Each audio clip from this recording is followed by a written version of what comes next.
It's story time with Nikki. Again. Yay! I'm going to be telling y'all my story, my spiritual path journey, and the roller coaster that some of it has been. I know a lot of you are going through very, very similar things that I went through, and I want you to know that you're not crazy, you're not alone, and it gets better. That's like the synopsis of what I want each of you to take from this, because I have a feeling this video is going to get a good amount of views, because I get asked about it a lot, and as far as I remember, I haven't made a video like this, because I've been waiting for very specific reasons. Anyway, I had it a little bit harder than most, because not only am I a witch, I'm a medium. So I am very absorbent of energy. And in my opinion, mediums are born, they are not made. Because I believe that physically, we are made different. Our frequency and things that our body can handle are different from other people. And while it's a blessing, unless you are blessed enough to be born into a family that is spiritual and does allow space and nurturing for your gifts, you're going to struggle if you don't have the right guidance. And I'm a medium, I'm an empath, so I remember just picking up on energy all the time, especially when I was a kid, and seeing dead folks, and hearing dead folks, and seeing shadows and shit in the corner. At 12 years old, that was fun. That was fun. And that's clairvoyance. Very, very hard. My dad was a medium as well, but he could see spirits too, hear them, all of that, but he thought that it was evil. He mellowed out a lot a few years before he passed, but for the most part, he was not open to his own gifts, so he damn sure was not open to mine. And my mom really... I'm sure my mom prays, but I never saw her pray a day in my life. So she just is not a very spiritual person. With all that said, I moved out on my own when I was 22, and I got my own little house, and I decided I wanted some tarot cards. And long story short, I remembered some stuff that I had done in college for a love spell and started doing spell work. I did not have an elder, but I did have an ancestral altar, okay? That was very important, and I had done enough research to know how to set it up, how to tend to it, and all of that. So, thankfully, even though my path was pretty rough, I still had my people behind me, right? From day one, when I formally started my journey. I was very, very dead set on being a solitary witch. I didn't want any elders. I didn't want any godparents. I had no plans of initiation until I met some people who were going to become my elders. And I wanted to get initiated into Santo very badly. And sorry. That never happened. I was in a coven one time for about a month, and then I left. I have a thing with groups. I'm kind of,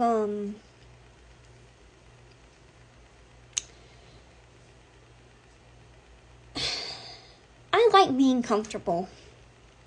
I'm a Cancer. Comfort is very, very big for me. Group settings, unless it's somehow a group that I feel very comfortable with. Again, I absorb a lot of energy. I'm always having to analyze and picking up on things I don't want to pick up on. It's very hard.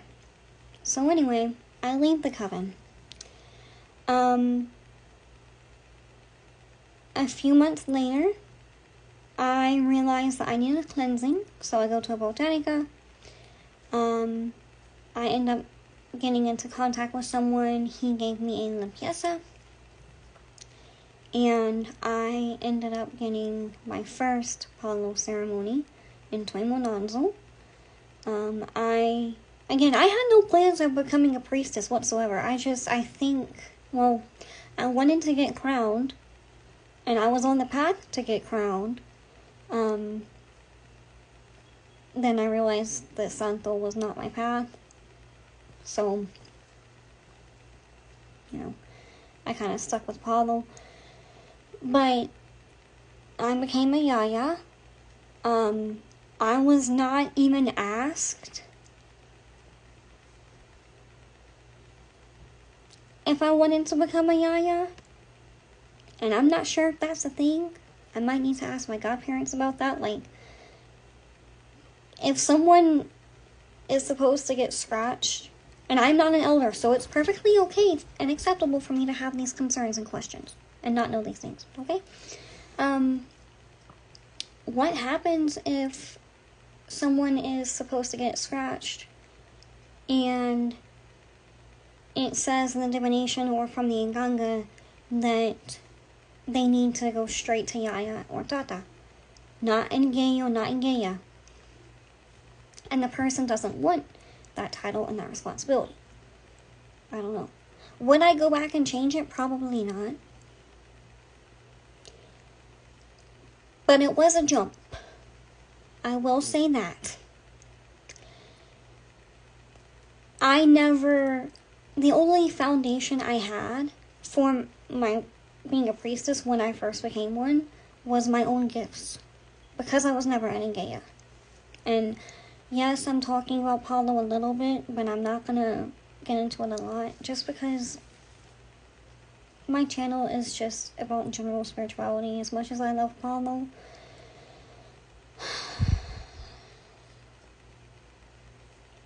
yeah.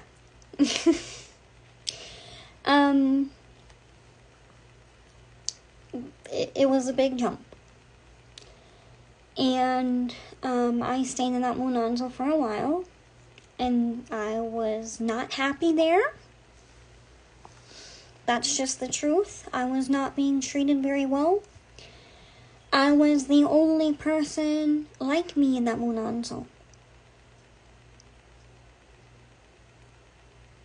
I was the only lighter-skinned person in that Monanzo. And I didn't care.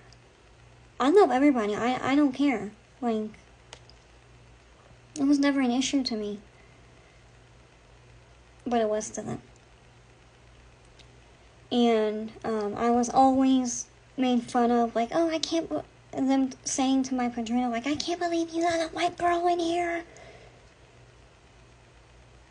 Mind you, I was romantically involved with my padrino. My ex-padrino, I was also my boyfriend for almost a year. That's not Quinda, that's not okay, don't do that. Okay, I didn't know. Again, I went for limpieza and walked out being told that I needed to become a priestess. So I was caught off guard. So I didn't know all these taboos and stuff. I was 23. Like, yes, I'm now aware of how fucked up it is. But that's what happened. said boyfriend and I were very off and on. There were a lot of times when we would not be a couple, but I was still his godchild. And I would try to leave, or he would try to kick me out, and something would happen, and those Ngangas tried to drag my ass back over and over and over and over and over and over, and he was also doing a lot of the dragging. It was not just the pots. I'm not going to blame the pots on this one. I took very good care of those pots, by the way. I did. I spent thousands of dollars on offerings and spent hundreds of hours in front of those Ngangas that were not mine. And if you don't know what an Nganga is, it's a pot in Palo. It's like a spiritual vessel where it's what's used in Palo to do work and whatnot.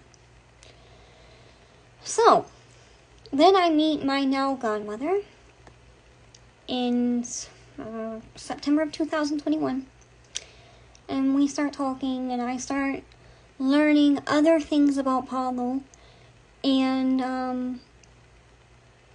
I decided that she and my now padrino were a much better fit for me than where I was. And you are allowed to make that decision. You can leave. It is perfectly okay for you to leave a spiritual house or a spiritual group, if we're talking about a coven. You know, if you're not happy there. They might try to threaten you. They might try to fearmonger you if you leave, blah, blah, blah. You have the right to be in a spiritual house where you are respected and appreciated and all of that. You can leave a munanzo or a spiritual house and not betray your godparents. And I feel like a lot of new spiritualists forget that. They do both. And I never betrayed him. Ever. I never threw shit at him. He did. He was telling a bunch of people that he was trying to throw shit at me, and I would just send it back. So if he ever got anything from me, it was just straight reversal. Because I loved him. He was my boyfriend for almost a year. Y'all think I would stay with someone for a year that I didn't love? No. But, I ended up getting adopted in spring of 2022 at the Munanzo that I'm in now. And my godparents have been very clear since day one that, and this goes for me and my god siblings as well, if y'all aren't happy, you can go. No harm, no foul. You can leave in peace and we'll let you go in peace type thing. There's no threats. There's no, oh, well, X, Y, and Z is going to happen to you if you leave, which is what I dealt with when I was trying to leave that previous house. And, again, I was very new to all of this, so I didn't know any better. No, this lace. Ay, caramba. Nothing is perfect, you guys. I didn't glue it down today.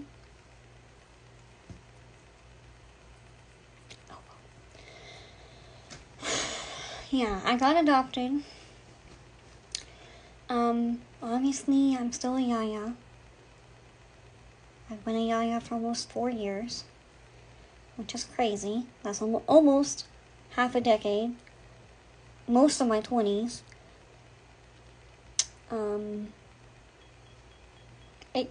Let me tell you something. It carries so much responsibility. And these energies will test you all the time. And they will also test your loved ones and the people around you. Because if you are walking the right way, they're very protective over you. Because they want you to do good in this religion and this path. And you have an opportunity to make a real difference in people's lives down the road when you are developed enough, to be a godmother and stuff. So, it's hard sometimes. Something that I dealt with a lot and that I'm trying to gradually make more content about on my path is manipulation. Please do not think that just because someone is spiritual, that makes them a good person. Please do not think just because someone has a title, that makes them a good person. Should you respect that title? Yes. But that does not mean you have to bow down to them, nor should you. Unless, I know some people believe in certain ATRs that you have to bow down to a priest. That's their belief system. I'm just saying, like, the power tripping is not okay. And a lot of people will do it. I could get really bitchy and say why that is, but I'm not. I'm very good at analyzing people. Like, I can get in their heads and I can tell you what they're thinking and how they're thinking and why and their thought process. Is very weird. But I haven't been wrong so far about folks.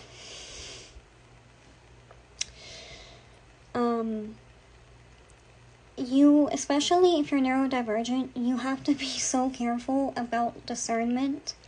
And sometimes the way that you learn discernment is by scraping your knees. Because you might have gotten burned and scraped your knee that time by that person when they did X, Y, and Z. But next time, you're gonna know. You're gonna peep game. And you'll have discernment.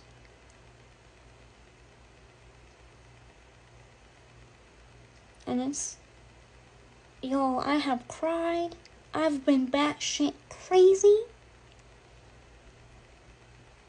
Not like mental institution crazy, just twisted and evil for justified reasons. But I used to be very chaotic and emotional when I was being fucked with. And one thing that manipulative people can't stand are boundaries.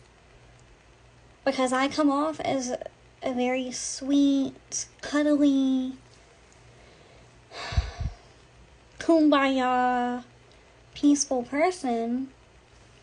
And so I've met a lot of narcissists. I've met a lot of manipulative people, or people that tried to be manipulative. Because upon first meeting, they think, oh yeah, I can manipulate her. And then the first time I set a boundary, they're caught off guard. Which pisses me off, because then I feel even more manipulated. But yeah, I know a lot of you know exactly what I'm talking about. So, boundaries are very important. Don't get a bunch of readings from a bunch of different people. That's very dangerous. I do not hold on to y'all's information. Okay? If you send me your birthday and your name for a reading, it might stay in the text thread. It might not. It depends, because sometimes my phone gets full, so I have to delete stuff. But I don't go back and look at it. And you can ask some of my loyal clients. Sometimes they have to send it to me again because I don't have it. You know? I would never do anything to try to hurt any of y'all, but not everyone is that way. And there's a lot of spiritual predators, and people prey on other people's faith, especially when they're going through a hard time or they have some type of vulnerability or weakness. And the best advice I can give you is stay connected to your spirit guides. There will be a lot of tests to try to take you away from them and vice versa. There are some people that will try to completely destroy the connection between you and your ancestors, or you and your spiritual court. If that's not the devil's work, I don't know what is. Like, that is ridiculous. But people do it. That's just an example. So that's why it's very good and very important to take care of your altar, to take care of your Bovada if you have one. to remember to pray. Remember God. God has the last say. A lot of people forget that and act like it's just spirits out here, and that's not the case. And you would be surprised at how close God is sometimes. When I talk about God, I say they, because I believe that it's masculine and feminine, because God equals creation, you know? But, usually they're pretty close by. And they're everywhere. And I can also tell y'all that there are energies always watching. I feel like my people have me on 25/8, 25 hours a day, 8 days a week surveillance. And they do. They're watching everything, good and bad. And it goes back to that old saying, like, who are you when no one's looking? And I'm like, somebody's looking. Somebody. But I'm not a shitty person, so it's not that hard. But I'm gonna get off of here. I love y'all so much. If you would like a reading, you can click the link in my description, and I will connect with you one-on-one. I make spiritual baths. Cleansing is very important if you're having some hiccups on your path. I look forward to connecting with y'all. Thank you for your love and support, and I'll talk to you next time.